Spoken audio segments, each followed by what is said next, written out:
Lux presents Hollywood.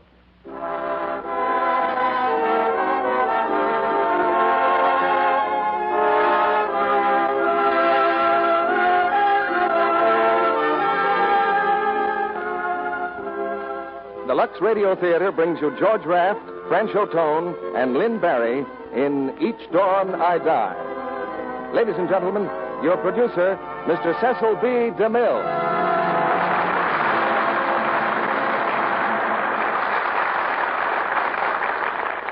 Greetings from Hollywood, ladies and gentlemen.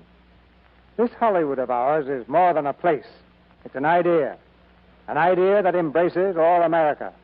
We plead no special interest and ask no special consideration.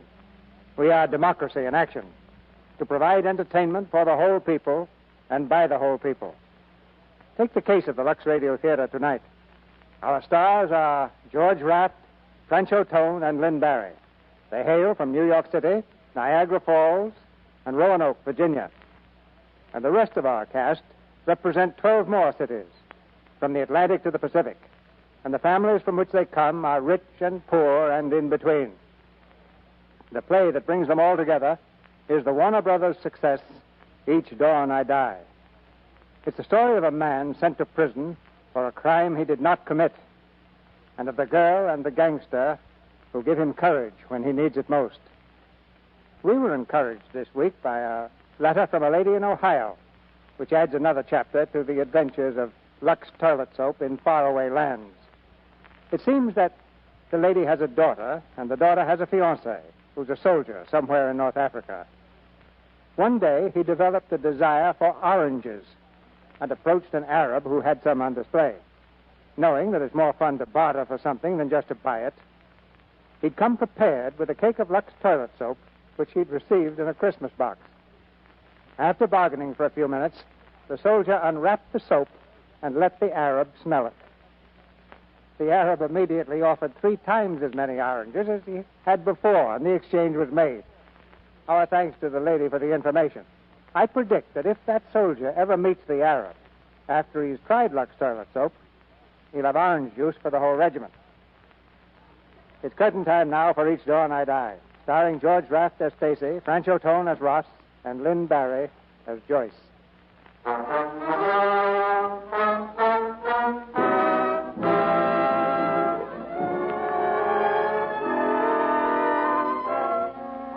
hilltop on the outskirts of a great city. On the side of the road, a car stands facing down the grade. To this car come 2 shadowy figures, supporting between them the unconscious form of a young man. He's heavy as lead. Get him in behind the wheel, quick. Okay. Lift his legs here a little. There. You got that bottle of liquor? Yeah. Douse his clothes with it and throw the bottle in the back. That's a waste of good booze. Hurry up. Okay. Now release the brake and get out. Here we go. Up off. With an unconscious man at the wheel, the car glides downward. At the bottom of the grade, a traffic light blinks red at a crossroad. The car hurtles toward it, faster and faster, then swerves madly into the cross traffic.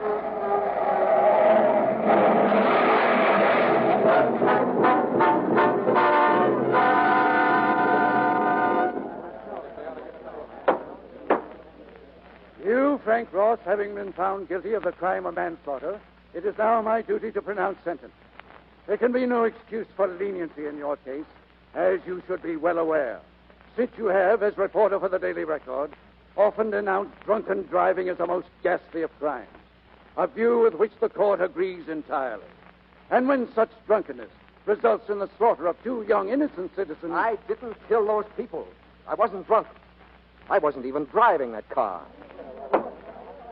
When the accident occurred, you were behind the wheel. The court has found that to be sufficient evidence in spite of the fact... But I tell you, I was framed. I was framed by that eminent public servant, District Attorney Hanley, and his equally eminent and equally crooked assistant, Howard Grace. Your Honor, I protest. Framed because they knew I could show them up for the dirty, grafting rats they are. Silence! Frank Ross, you are hereby sentenced to the maximum penalty the law provides.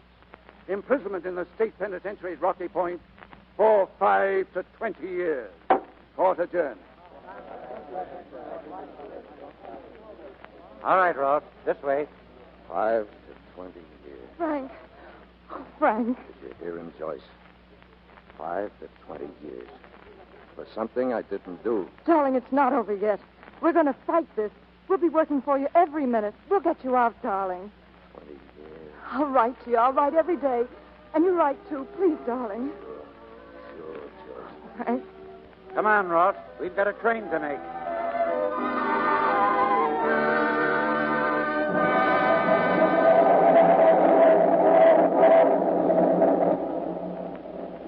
You want some lunch, Ross? No, You ought to eat, son. It's on the stage, you know. I don't eat with a carload of 10-cent crooks. I'd rather be hungry. Who's that 10-cent crook? Hiya, Monahan. Well, Stacy. So they're taking you back to school, huh? Yeah, for a while. I'm getting a degree this time. Oh, who's your friend, Monahan? Name's Frank Ross. Ross. Oh, yeah, I know him. A reporter, isn't he? One of those wise guys that's always writing about how crooks are yellow and crime don't pay. I guess the DA didn't like that because he knows better. Well, what'd they give you, Mr. Ross? 5 to 20. But I won't be there long. Oh, you don't say. Going in and out, just like that. Clever boys, these reporters. Say, write a piece about me when you get out, will you? The name is Stacy. Life sentence. I'd like to see my name in the papers. You'll see it in the obituary column if you don't shut up. Why, you scare me, Sonny. Hey, Monahan, change my seat, will you? He plays too rough. What's the matter, Stacy? Oh, we got a real killer in the crowd, boys. Ran over a couple of kids, so he thinks he's tough. Well, how tough are you, Sonny? Listen, you. Sit down, Ross. Yeah, come on and show me. Cut it out, or I'll let you have it. Put it. Now get over there, Ross. Sit down. Let him go, Monahan. I'll tear his head off. You shut up, Stacy. What'd you go picking on him for? I don't like reporters any more than I like cops. If a reporter hadn't stuck my pan all over the front page, I wouldn't be here. And now I got all the trouble of crashing out. Yeah. Don't forget to send us the date. Yeah, and don't bet that I won't.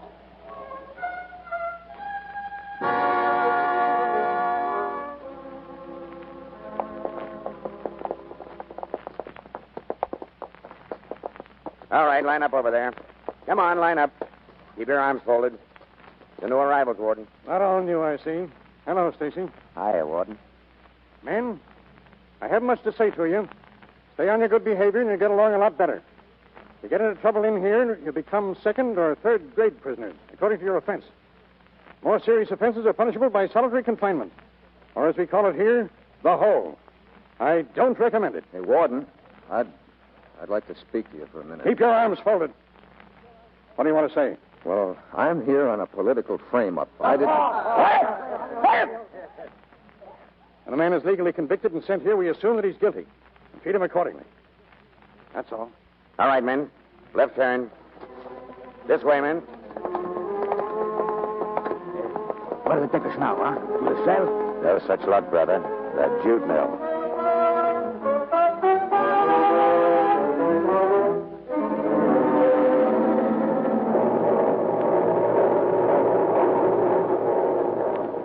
Hey, Pete.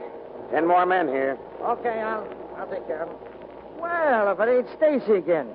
Couldn't bear to be away from old Pete, huh? What's he got this time? 199 years. Well, now, that's real generous of the judge, huh, Stacy? And just to show you what a nice welcome home you're going to get, guess who's in here doing the book, too? Your old friend, Lippy Julian. Julian? In here? Yeah, I thought that'd get a rise out of you. Hey, Lippy, come over here. You want me? Yeah. You know this fella? Yeah, I guess so. He ought to know me. I gave him that limp the time he tried to double-cross me in the Dannemora break. I know you. And you ain't going to forget me. Now, boys, don't fight on Mr. Stacy's first day back. Stacy, over to that breaker and get to work. You go with him. Wait a minute. What's your name? Ross? Say, sir, when you address an officer. And fold your arms, do you hear? Yes, sir. Go on over there and join Stacy at the breaker. The rest of you get over there and help stack them bales.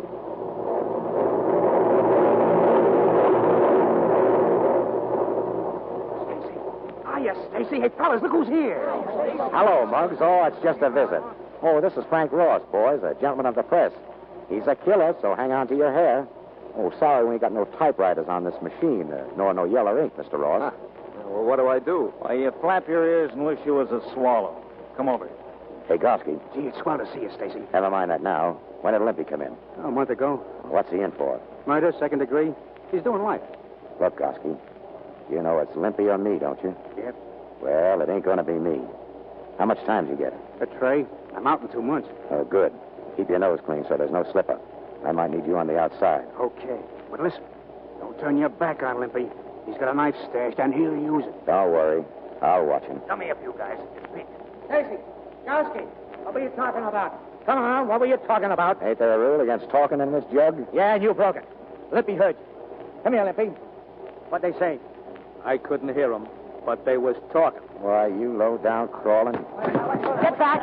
Break it up, you hear? Look out, Stacy. He's reaching for a knife. Grab that guy. I'll kill him. Get back. Look out, Stacy. Now, get back to your machines, all of you. Come on. Come here, Ross. That was your trip, Limpy, wasn't it?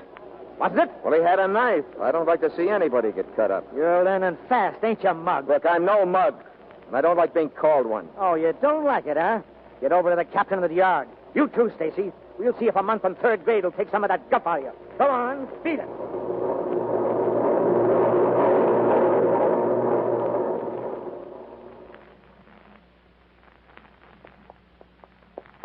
I guess I owe you something for tripping Limpy. It was a nice job. Forget it. Your first day in this hokey-pokey, and you tangle with Pete. Trip up his prize rat, and you lose your privileges for a month. Oh, you got the makings of a swell con. Not me. I'm not staying long enough. Yeah? Well, until you do leave us, let me give you a little advice. You know anything about Limpy Julian? He's just another con to me. Well, remember this if you want to stay healthy. He's a killer. The toughest kind there is, too. The kind who kills a guy because he gets a kick out of it. Yeah? Well, I'll let you worry about Limpy. I got my own troubles. What's that? Don't look now. Is there a knife sticking in the wall about 2 inches over my head? I'd say about 1 inch. Yeah? Limpy's aim is improving.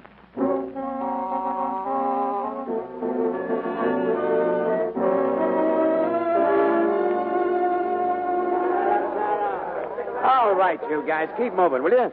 This is supposed to be an exercise period. We're moving. Well, move faster. You'll be getting fat, Stacy. Yeah? You got a cigarette, Ross? Here. Thanks. Oh, by the way, whatever happened to that plan of yours for getting out of this place? I hear they turned down your pardon, Ross. Yeah. That gives you a year and a half before you can even ask again. Well, the paper's working on a new angle. If the boys dig up some evidence, I could get a new trial. Sure, I knew a guy like you once. He's waiting for a new trial, too. He waited 30 years. Did he get it? Yeah, they found him guilty again. Oh, hi, Goski. Hiya, Stacy. Hey, listen, I just got ratted on. Well, what about? That can of soda you slipped me this morning. They saw me using it. That means the whole. Who read it? Limpy and his new pal, Feather. Well, what's wrong about soda? Well, you mix it with salt and damn tobacco powder, and it makes snuff. It's forbidden. You got it on you, Goski? Yeah, but Pete's looking for me right now, and I can't get rid of it. Slip it to me. To you?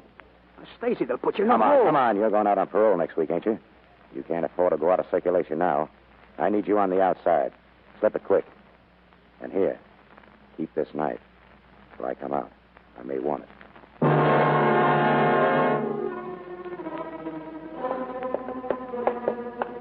You ever been in the hole before, Stacy? Sure, twice. Been in for 60 days? No? Right here. Nice place. Yeah.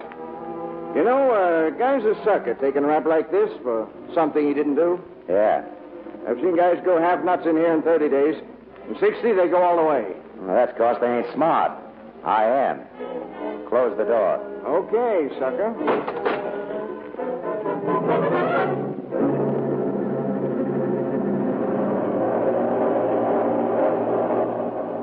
Hey, fellas, Stacy's out. He's out of the hole. When they let him out? An hour ago. I seen him taking him up to the office. How'd he look, Red? Like a ghost. His eyes was all shut like the light hurt him. So he's out. Well, we'll find out pretty soon who wins the blood sweep. You got a bet on it, Dale? Yeah, plenty. You got a bet, Ross? I don't bet on one guy killing another. That ain't it. Limpy says he'll get Stacy before he's out of the hole 48 hours. But you gotta call the hour. I got 2 cans of tobacco that says one of them gets it in 12 hours. Look out. Here comes the guard.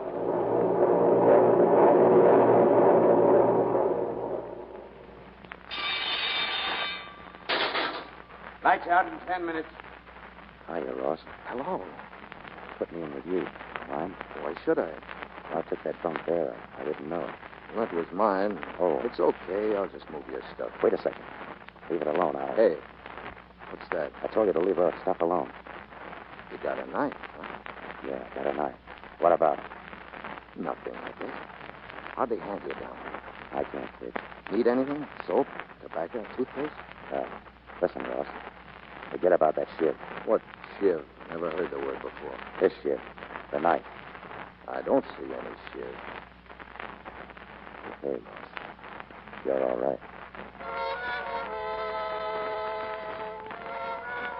Hello. Hello, Warden. This is Gallagher. Listen, Warden, we've had a killing. In the theater, a killing. We had them in there to see a picture, and all of a sudden this guy... What? It was Limpy Julian. Yeah, somebody stuck a knife in him.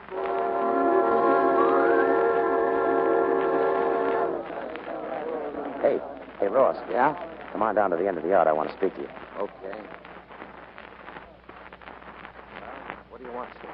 Listen, paper you work for doing you any good? Well, they're trying. You've been here 4 months. Well, it takes time. Bum rat, wasn't it? I told you that a couple of times. All right. Look, if you could get out, would you be able to track down the guys who framed you, wouldn't you? Sure, only I'm not out. I'm in. What do you want? Listen, Ross, I didn't kill Limpy. Sure, all right. Whether you believe it or not, I didn't. I meant to. I was afraid the screws might search me.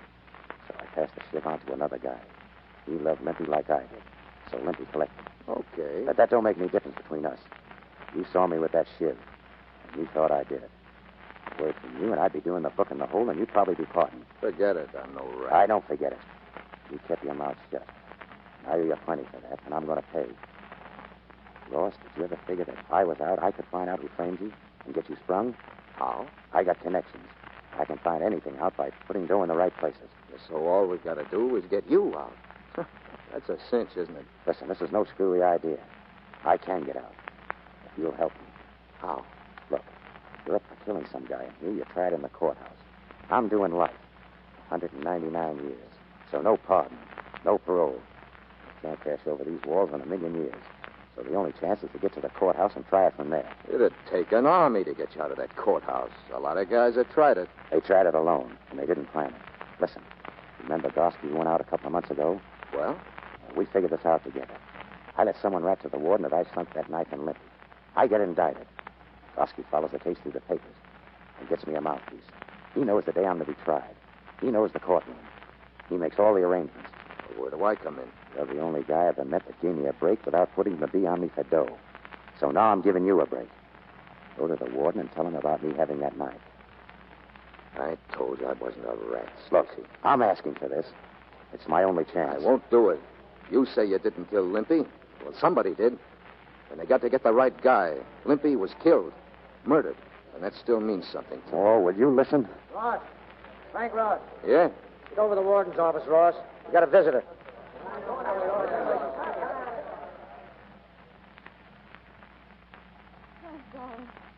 Darling. It's been so long. I missed you so terribly. I tried to come up a week ago and the week before that, but I couldn't get a pass. Sure, I know. Oh, let me look at you.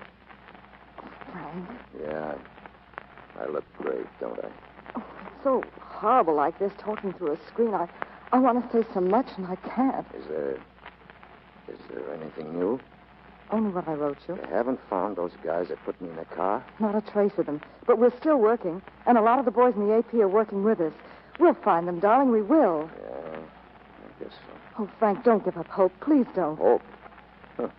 There's no hope in this place. Is there anything I can do for you? Is there, Frank? Yeah. Don't come back anymore. Frank. Don't come to see me. I can't stand it. Not like this. It only makes it worse. Darling, please, I've got to come out. Just... You'll have to leave, mate.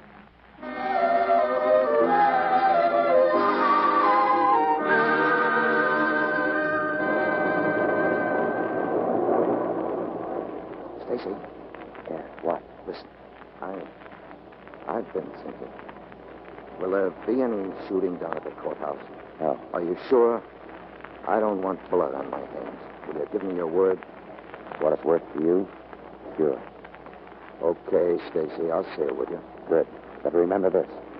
Afterwards, they may figure you in on it, throw you in the hole. You may have to take a lot of punishment. I don't mind. But don't talk. Once it's done, keep your mouth shut. That's the tough part of this. I know. You or those guys on the paper got any line on who framed you? There's only one lead. You ever hear of Shake Edwards? Yeah, a Raft. Well, he was in front of the newspaper office when I came out that night. He was the finger man, I'm sure of it. Shake Edwards. I'll find him. And I'll get you out. Remember that. No matter how bad things look. Or if it takes a long time, I'll get you out. Legally. All you got to do is to get to tell the warden you saw that knife in my bunk. Well? All right, Stacy. Good luck. So long, fella. Thanks for everything.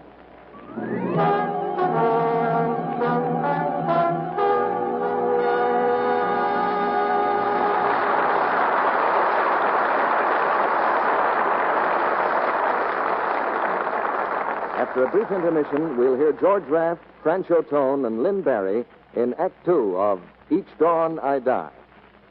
And now, greetings to Libby Collins, our Hollywood reporter.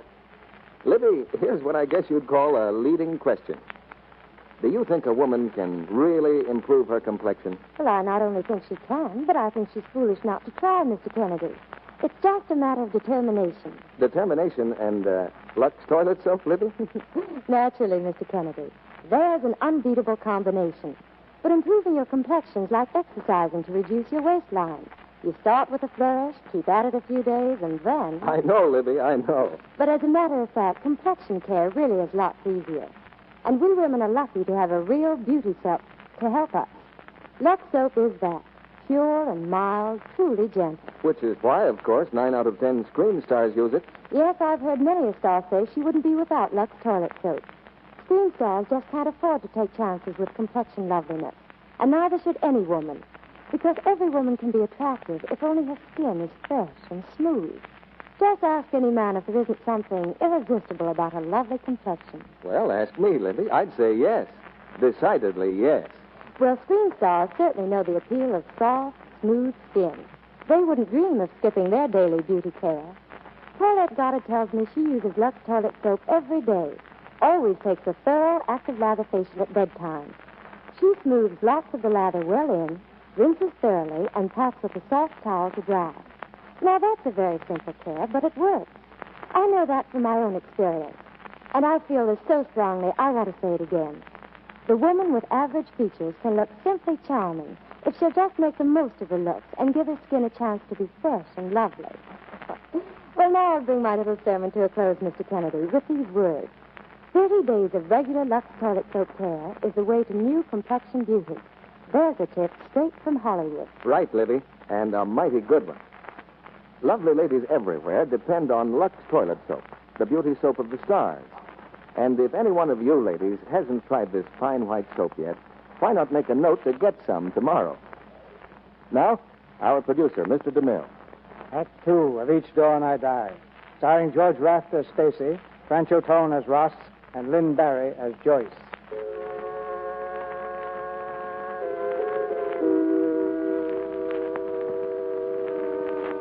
From behind the bleak walls of the state penitentiary, a convict in the know can occasionally smuggle a note to the outside world. Such a note was written by Frank Ross. Passing through a dozen pairs of hands, it finds its way at last to the office of the Daily Record. Watch the Stacy trial. Have reporter, photographer there. Big story. Say nothing to anyone. Destroy this at once. Let me see that note, Joyce. It's Frank's writing, Mr. Mason. Stacy trial. What's he talking about? Is Stacy's case up for appeal? No. The only thing I can think of is the trial in the prison itself. Yeah, but what for? I don't know. All right. There's nothing we can do now except wait. If anything breaks, take a camera and get up there yourself. Yes, sir.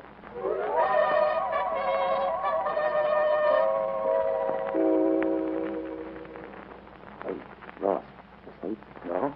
Will you tell him the warden tomorrow morning? Yeah. Got your story straight? I saw you with that knife.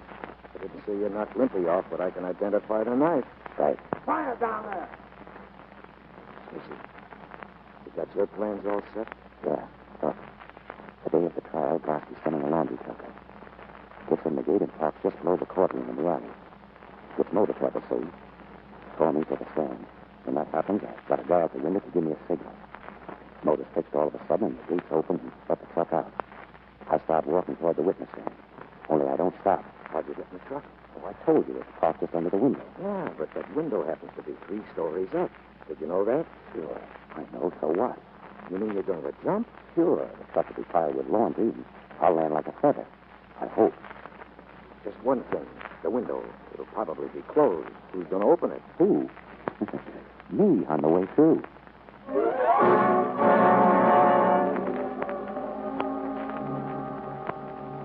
You identify this knife as the one you saw in Stacy's bunk? Yes? Why didn't you tell me about this before? Well, I didn't want what Limpy got. Why this sudden courage? It isn't courage. I want to get out of here. I see.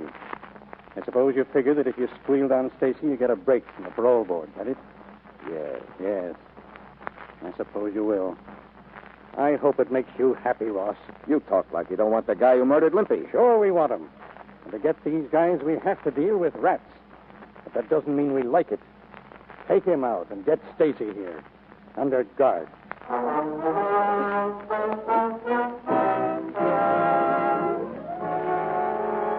Stacy trial set for 28th. On the 28th day of this month, a notorious gunman and bank robber will stand trial for the murder of a fellow convict. Should the verdict go against him in this trial, his sentence of 199 years will be changed to death. Stacy will finish his life sentence in the electric chair. Yeah, if I'm still here to sit in it.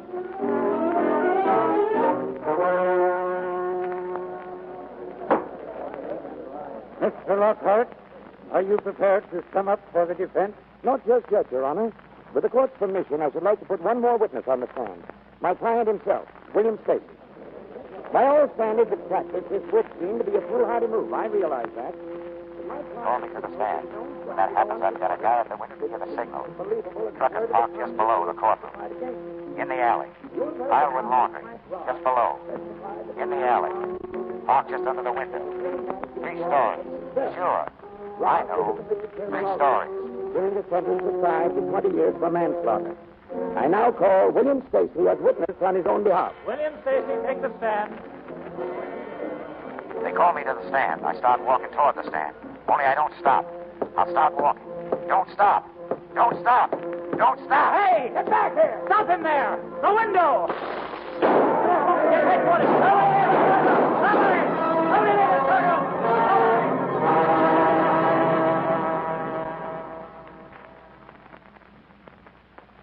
You know nothing about this break? I told you.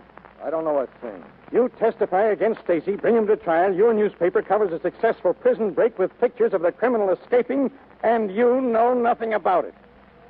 Well, nothing to say, Ross? Nothing. Gallagher, bring Feather Miller in. All right, Feather. This way. Come here, Feather. Yeah, Warden? You know this man? Yeah, he's Ross. Repeat what you told me this morning. Well, Go on, Feather, go on. That was the day he squealed on Stacy. I saw them together in the jute mill, and, well, they were standing behind some bales, and they were speaking. And they shook hands, and the day after that, Ross went into your office, and they squealed on him. You dirty little... Cut it. Well, Ross, still got nothing to say? That's right. Okay. That break you were going to get from the parole board seems to have backfired, Ross. But I'll give you one more chance. You give me the lowdown on Stacy's escape and tell me who helped him. I'll give you your first-grade stripe and put in a word for you to the board. If you don't talk now, you'll do your 20 years, Ross. Every minute of it. All right, Gallagher, take him to the hole. You haven't got anything on me. I don't know where Stacy went, but I'm glad he made it. I'm in here on a phony rap, and I'm not taking a thing from anybody around here anymore. Rules don't mean a thing. Come on. I'm going to be just as mean and dirty and hard to handle as the worst con in the joint. And I'll flood the first guy, rat or screw, that crosses me. Come on!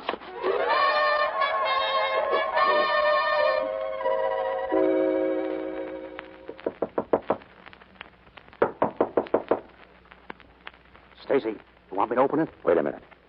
Get over there and cover the door. Johnny, you beat it in the bedroom. Right. All right, Bud. See who it is. Who is it? It's me, Lockhart. I've got the girl. Lockhart, the girl. Open up. Get in, Lockhart.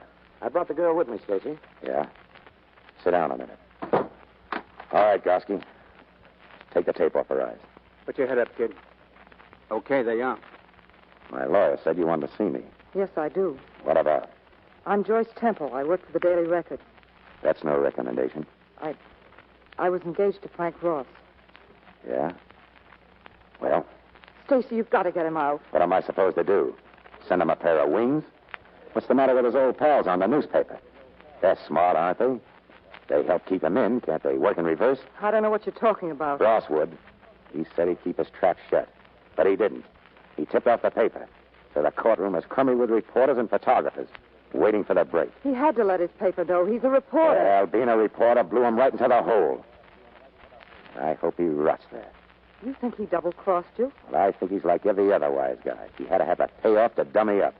You don't believe that there's anyone, man or woman, that money won't buy, do you? Well, is there? Look at Gorsky. Look at Bud. That weasel with the punk cigar. He gets paid just to look out that window. And look at Lockhart. Look at me. I am looking at you. And it's making me sick. What do you mean by that last crack? Now you ought to... Sit down, Gorsky. Go on, let him beat me up. That's right in your line, Stacy. Standing by while your gunmen do the dirty work. Now listen. You listen to me. Frank's been up there for 5 months waiting for you to help him. 5 months in the hole while they try to make him talk. Well, he hasn't talked. But you didn't pay him to keep quiet, did you? No. He kept his mouth shut because he trusted you. He thinks you're his friend. He doesn't know you never heard of the kind of loyalty that money can't buy. He doesn't know you're just a dirty, cheap hoodlum who never did one decent thing in all your life. Well, who ever done anything for me? Frank Ross. He's doing it right now, in the hole at Rocky Point. When I met Ross, I thought he was square. The first on-the-level guy I ever knew. He is. Then I wasn't so sure. What did he tell his paper for? Because he couldn't help it. Because it was a great story. Yeah. All they would have needed was a picture of the truck and the driver. It wasn't the picture that sent him to the hole. There was a convict who saw you and Frank talking. His name is Feather Miller. He told the warden. Feather? Are you sure? I got the story last week. A man who just got out. You know what would happen if Frank talked. Garsky's been seen around. If you told them Garsky helped you, they'd trace you inside of a week. That's why you've got to help him, because of what he's doing for you. Put the tape on her eyes. Oh, listen, Put the tape on her eyes and get her out of here. Come on, kid. All right. There's just one thing. Don't talk, kid. You know what's good for you. Go ahead, Lockhart. Give me your hand, miss. How do you like that dame? Walking in here and shooting a Shut up, Gorsky. Huh? And listen. If I ever catch you raising your hand to a dame again, I'll bat your brains in. Well, for the love Shut up, I said. Johnny, Yes, Stacy. there's a guy I want to see. Go out and bring him in here.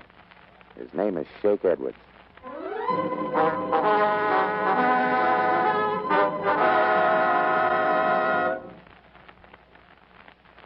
I don't know. Believe me, Stacy, I don't know anything about it. I didn't have anything to do with it, honest, Stacy. I'm waiting, Shake. Who were the guys who stuck Ross in that car?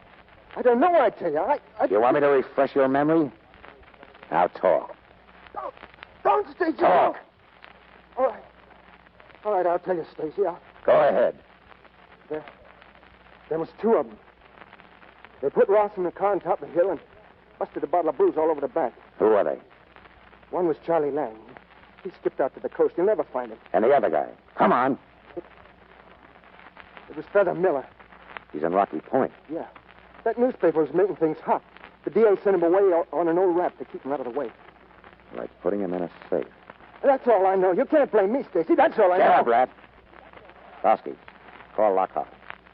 Get the boys in. I want to see them.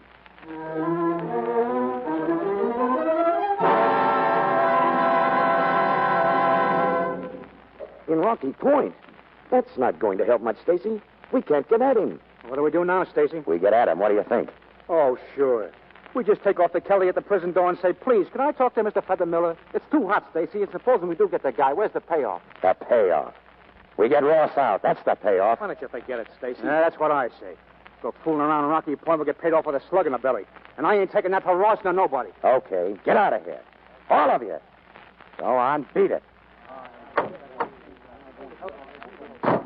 There's not a thing you can do, Stacy, not legally. They'd never let me get near that Miller guy. All right, so why should I suddenly get legal? I've been doing all right the other way. I don't get it. Look, most of the guys in this world are a bunch of heels. You included. Yeah? I always said if I could find one right guy, I'd do anything for him. Well, maybe I got my chance. How? I'm going up to Rocky Point. Myself. Listen, Stacy, don't be a fool. It's the only way I can reach Miller. You mean you're going to give yourself up? Yeah. You're getting bright. Look, Stacy, I'm your lawyer. But if you pull a stunt like this, I'm through. I don't want anything to do with it. Sure. I told you were a heel. Listen to me. They'll throw you in for life, Stacy. They'll shove you down in the hole till you rot. I'm warning you. Don't be a sap. I broke out of that pen once, and I can do it again.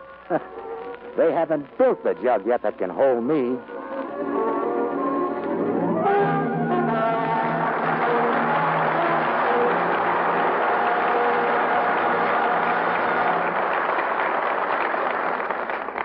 We pause now for station identification.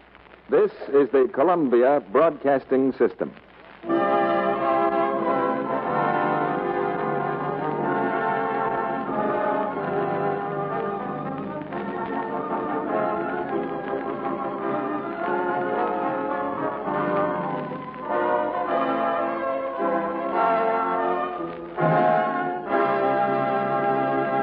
In just a few minutes, George Raft, Franchot and Lynn Barry will return in Act 3 of Each Dawn I Die.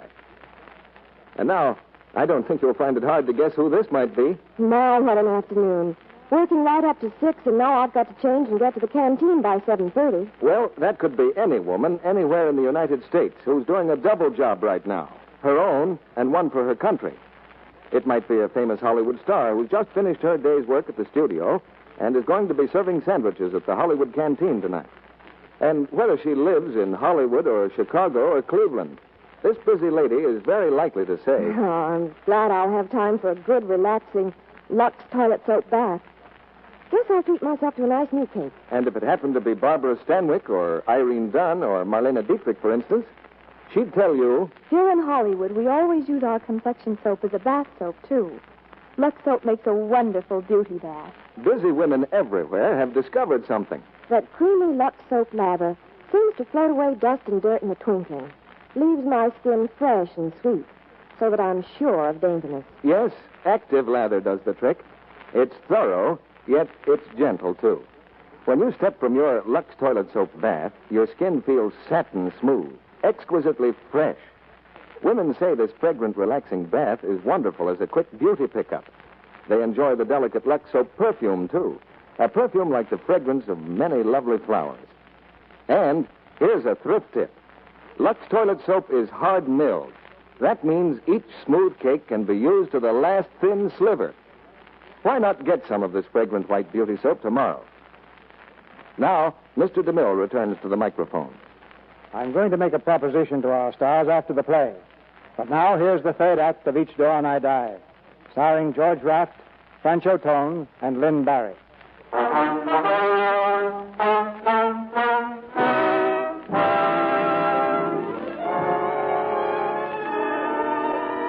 With a life sentence hanging over him, Stacy walked through the gates at Rocky Point and gave himself up. Stacy's back. He walked in the front gate like he was going for a stroll. He's a crazy, that Stacy. A life sentence, and he comes back to serve it. In the warden's office, Stacy lounges carelessly in an armchair, a cigarette dangling from his lips. He's very sure of himself, cool and arrogant. Why'd you come back, Stacy? Oh, I like it here, and I got lonesome for my friends. I'm afraid you won't see much of them for quite a while. You know what this means, Stacy? Sure, it means the book in the hole, according to the rules. But not for me. I only came back for the weekend. You made it out once, Stacy, but you'll never do it again. Well, we'll see how it works out. Now, do I get that plush-lined cell in solitary, or don't I? Any time you say. Thanks. Oh, by the way, you still holding Ross in solitary? Yes. Why? Well, I sort of figured you could let him out. Now that I'm back, I mean... Why are you so interested in Ross? Oh, I'm not, but I don't like to see a guy taking punishment for nothing. Did Ross help you make that break? You're still kind of sore about that, aren't you? Well, I can't say I blame you. Did Ross help you? I help myself. All right, Stacy. What happens to Ross? I'll let him out of the hole when you go in.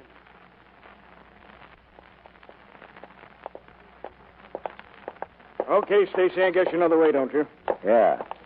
Looks familiar. What are you doing this time? The warden says the book, but you never can tell. Ross? All right, Ross. Come on. You're out. You're out. We've got a new tenant for this place. Hiya, Ross. Oh, so they caught up with you. They slammed you right back where you belong, didn't they? Yeah. Well, I'm glad. I'm glad they got you. You hear? Sure. That's all right. Take it easy, kid. Come on, Ross. Inside, Stacy. Okay, lock it up good and tight. I might decide to go for a walk.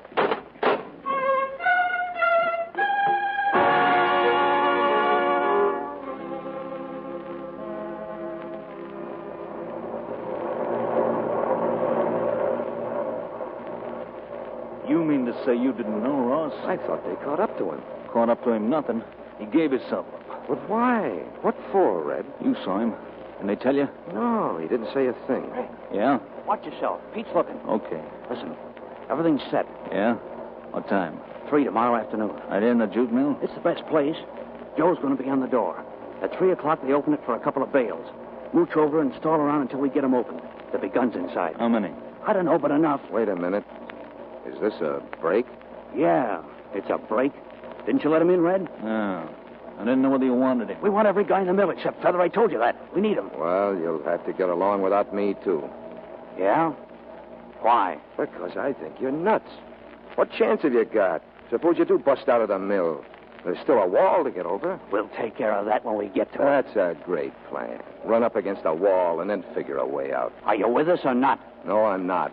Even if you had a chance, I wouldn't be with you. What do you want to do, rot in this place? Well, I'll rot before I see you send every man out there to get a slug in his head.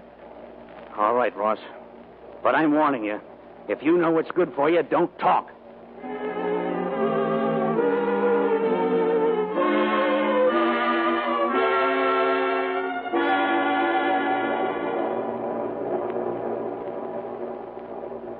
What time is it? 30 seconds more. 30 seconds. Suppose the guns are late. They won't be. Now start walking to the door. And keep your eye on Feather Miller. If he makes a move... He's safe. He's on top of the machine on an oil engine. There goes the door. That's the bale, the second one. Are the boys moving? Yeah. Where's Pete? Over to the left. All right. Start opening the bale. Yeah. Come on. Tight. I got the rope twisted. Hurry up. Get over here. Screen the bale as much as you can. Here they are. Dale, there's a Tommy gun here. Get it out quick. Let me up. I'll take that. Hand it over. Hey, look out. Here's Pete. Quick, grab a gun. Hey, you guys. What are you doing around that bale? Get away from that. Get away from Pete. Or I'll let you have it. Why, you... All right, Pete. Get out in the hall. Keep moving toward the gate. You guys with guns take care of the guards. Remember, get every gun you can lay your hands on. Come on, you guys. Come on. Listen, man, don't fools.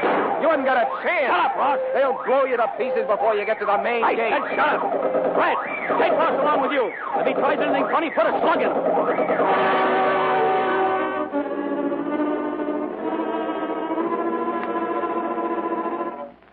It just came in, Mr. Mason. They're breaking the jute mill at Rocky Point. Prison break. Get a hold of Jerry. Tell him to beat it up there. Jerry Phillips, quick. They've got the warden locked in his office. They're holding him as a hostage. Any of them get out yet? No, the state guard's been called. They're surrounding the prison. Hello, Jerry? Get a car and meet me downstairs. We're going up to Rocky Point. Wait a minute, Joyce. I didn't say you. I'll call you as soon as I get there. Joyce!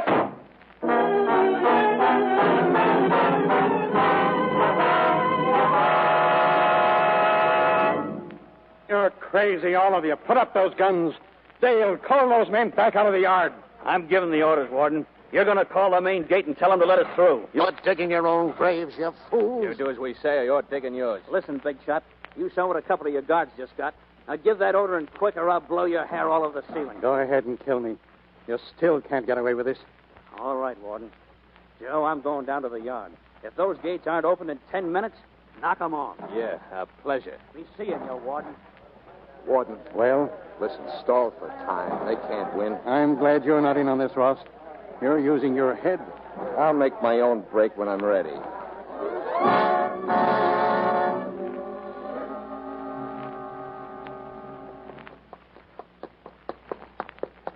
Stacy! Here, over this way. I got the keys, Stacy. What goes, Red? We got the warden. We're holding him in the office. Some picnic, huh? Who's running it? Deal. Come on. Is Ross with you? He's in the office, yeah. And listen, I got 2 guys watching Feather Miller. You said you wanted to see him. Yeah, I do. You got a gun, Red? Yeah. Give it to me. I'll be in the warden's office. Get Feather and bring him in there.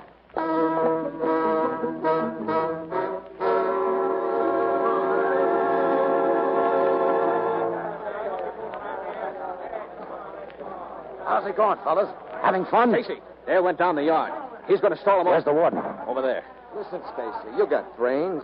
Tell these guys they haven't got a chance. We'll take it up later, Ross. I've got some business to take care of. They got the state guard all over the place. Even if they open the gates now, they'll never... Save it. Hiya, Warden. I suppose this break was your idea, Stacy. No, but as long as it happened, I'd figure I'd play along. Well, you're through. You might as well hand over those guns. Shut up, or we'll finish you right now. You better not, Joe. You'll need him for dickering later on. Get up to that window and see what's happening. The yard's full of soldiers. Hey, what do we do, Stacy? You aren't through yet. You make out. Out where? Out through the back door, where they carry the stiffs. All you got to do is pick the screws off the wall. Get some rope from the twine mill and lam over. Oh, it's too late for that. Dale's plans didn't cover the back door. No? Oh, too bad I wasn't around to help. Listen, they're coming up. They're right down the hall. Close that door. Wait a minute. Let me through. Let me in. Come on in, Red. Here he is, Stacy. Feather. Oh, hello, Feather.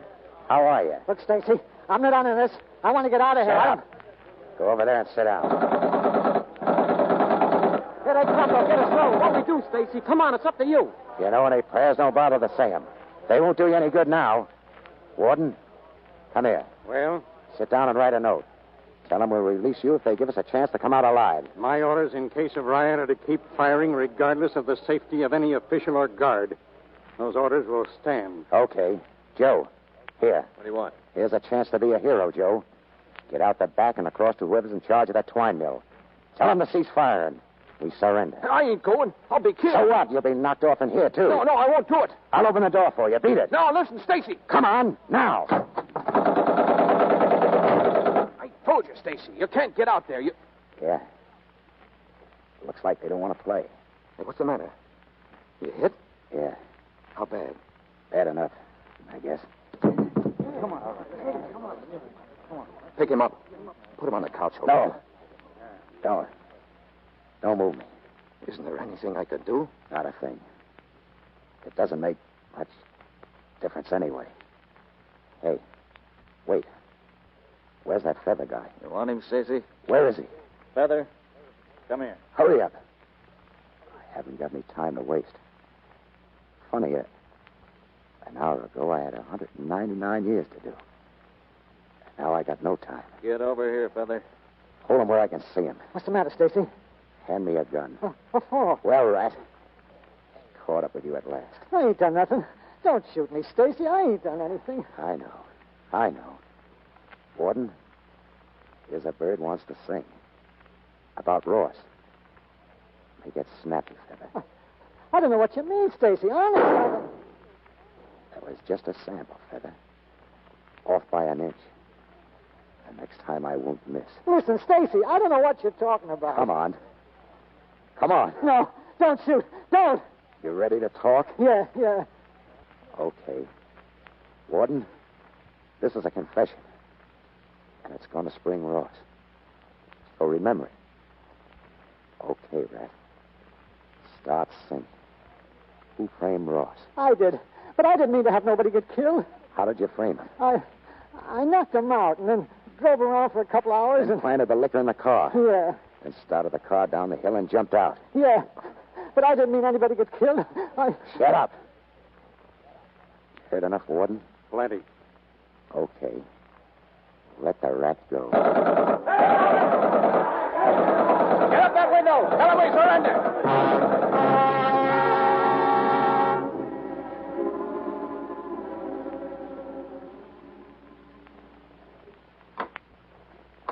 You can go in, Ross.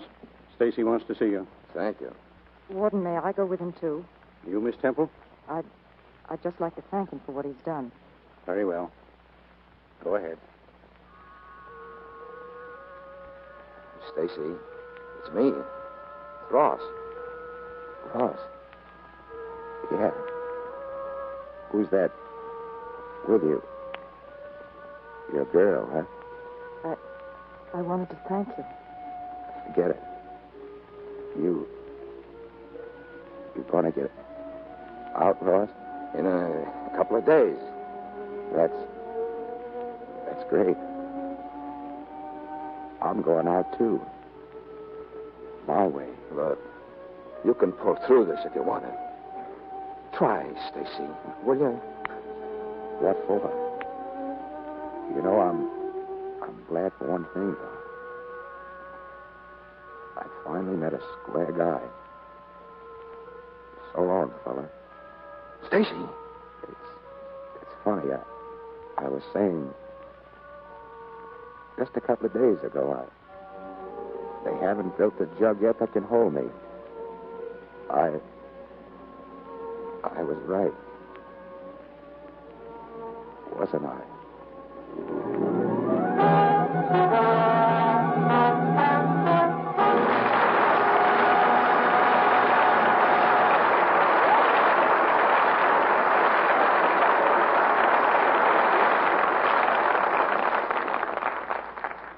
Exciting is the word for Each Dawn I Die, and exciting is the word, too, for the performances given by George Raft, Franchot and Lynn Barry.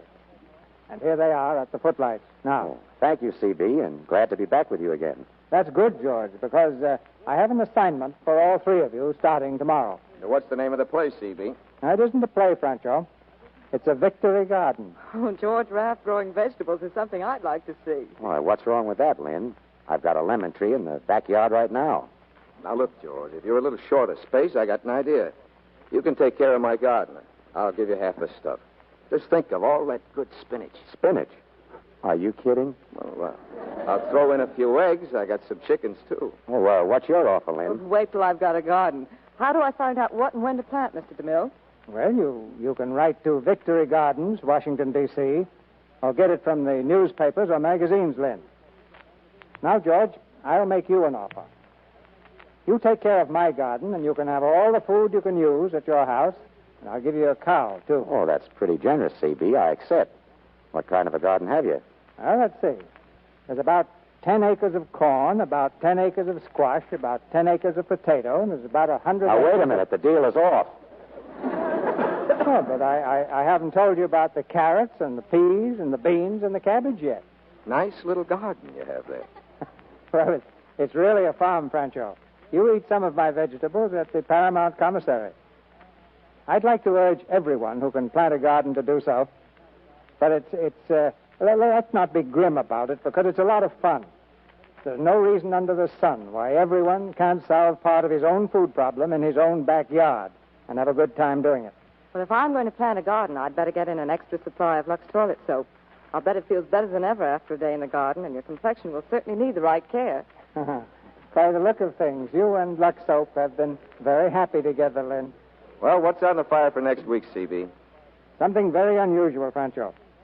Because next Monday night, one of Hollywood's newest finds will star in one of our plays before he appears on the American screen. His name is Pierre Aumont. And within a few weeks, you'll hear a great deal about his screen performance in the new Metro-Goldwyn-Mayer picture, Assignment in Brittany. He came to watch the play tonight to see how we do things. So right now, I'd like to have you all meet Mr. Pierre Aumont.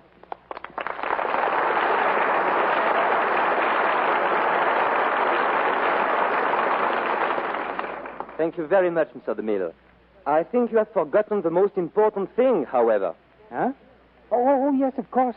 Ladies and gentlemen, next week in the Lux Radio Theatre, this fortunate young man is going to play opposite Miss Lana Turner. You see what I mean? Before the war, Pierre was one of the big stars on the stage and screen in France. On the day war was declared, he reported to his command in the French Tank Corps. I'll ask Pierre himself to tell us the story of what happened to him after that tragic month of June 1940, when France fell to the Nazis. Well, most of my comrades were taken prisoner, but I was lucky enough to escape.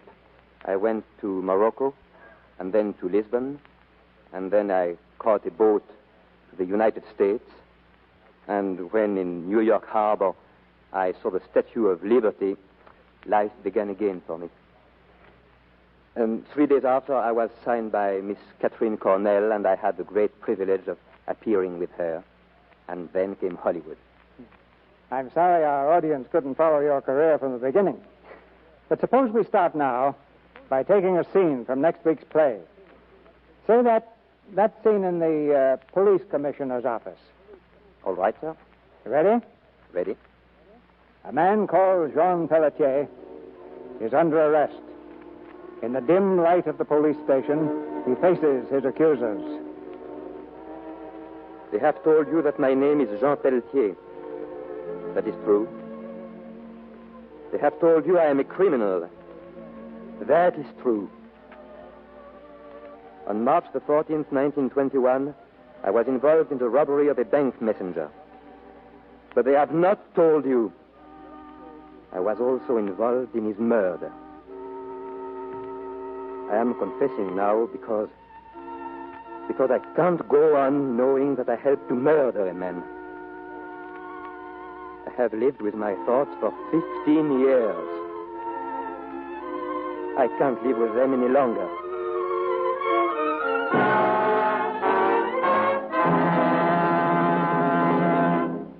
You may have recognized the play by now.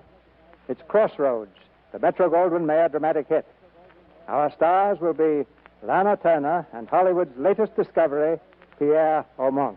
CB, if it's like the sample you just gave us, I'll take a full order. And good night, and good luck to you, Pierre. Thank you very much. Good night. Good night. Good night. Good night. Don't forget that Victory Garden.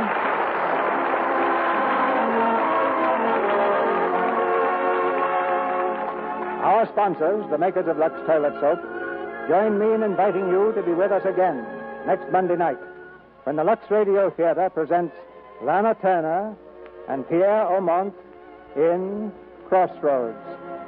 This is Cecil B. DeMille saying good night to you from Hollywood.